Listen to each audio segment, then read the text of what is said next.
Since casting is such an integral part of any film, directors will typically hold auditions for key roles. This means that even some of the biggest stars in the industry have to try out before they sign on for a project, regardless of how talented they are. Sometimes these screen tests don't always go so well. It doesn't matter if the thespian in question has won numerous awards throughout their career. There's always a chance they're just not the best fit for a certain role, and they find that out the hard way. Here are 10 talented actors with the scariest audition stories. If you like what you see, be sure to subscribe to our channel and give us a thumbs up. Eddie Redmayne.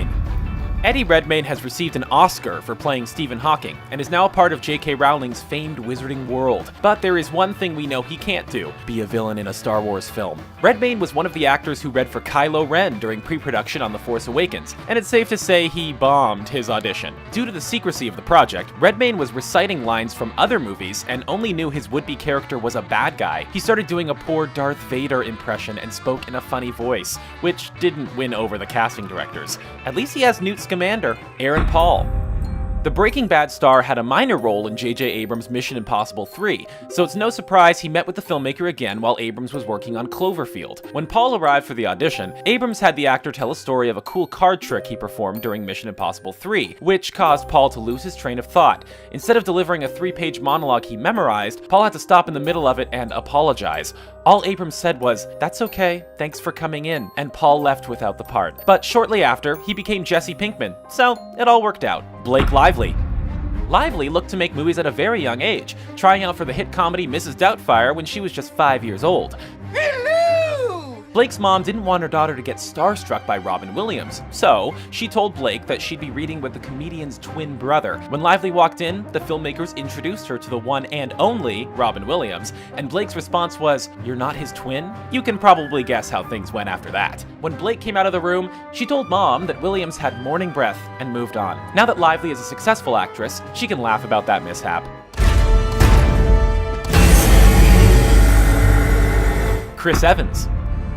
These days, people are in awe to meet Captain America, but prior to the actor's Marvel days, it was the other way around. Evans met with Ben Affleck to audition for the Boston Legend's directorial debut, Gone Baby Gone. Upon arriving, Evans became nervous and asked Affleck if the parking spot he chose was okay. After an awkward conversation about parking meters ensued, Evans was mortified and couldn't wait to leave the room. He was so upset that he gave Affleck one-word answers to any question asked, and kept rocking in the chair he was sitting in. Now that they're both established superheroes, maybe Affleck and Evans can work together one day. Chris Pine.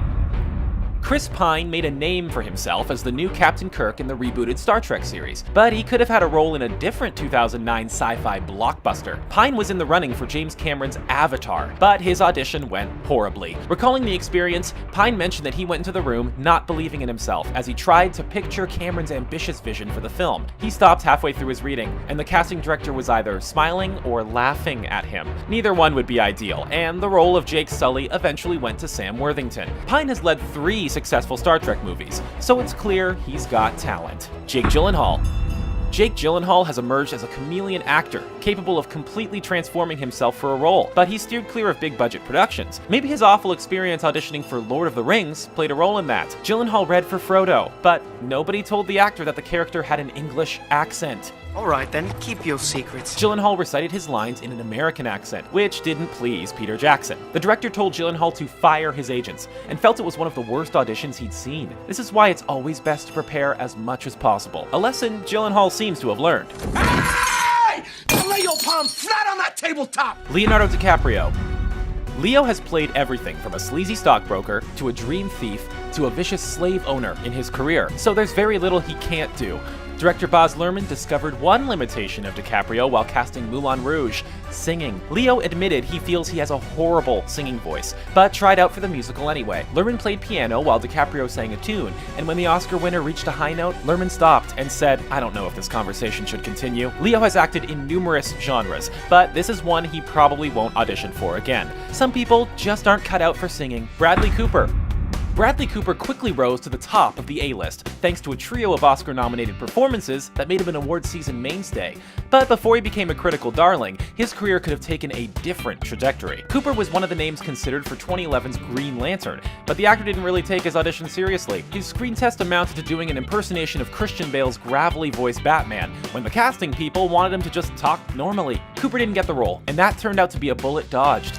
Now we're just wondering when he'll win his Academy Award, instead of how he'll recover from a flop. Daniel Radcliffe. You know the old saying, if you don't have anything nice to say, don't say it? Even a kind-hearted hero like Harry Potter forgets that sometimes. While in an audition, Daniel Radcliffe was gossiping about somebody when another person came walking into the room. Radcliffe continued his story, and when he finished, he came to the sobering realization that the person he was talking about was a good friend of who Radcliffe had to audition for. We don't know which movie this was, but it's safe to say it's not a project on the actor's IMDb page. Talk about an awkward situation. Who are you? Me? I'm Hit Girl. Chloe Grace Moretz. The legendary Martin Scorsese is a director every actor dreams of working with, and when auditioning for him, there's no limits to what people will attempt to get in his favor. When trying out for one of the lead roles in Scorsese's love letter to cinema, Hugo, Chloe Grace Moretz rolled the dice and told the filmmaker a little lie. The Georgia-born actress told Marty that she was British and tried to pass it off so she could get the part. Apparently, Chloe is good at fudging up the truth, since Scorsese cast her in Hugo. If he was impressed, Moretz did something right. Those are just some of the worst audition stories from the A-listers. Which ones did we miss? Let us know in the comments below, and don't forget to subscribe so you can see more videos.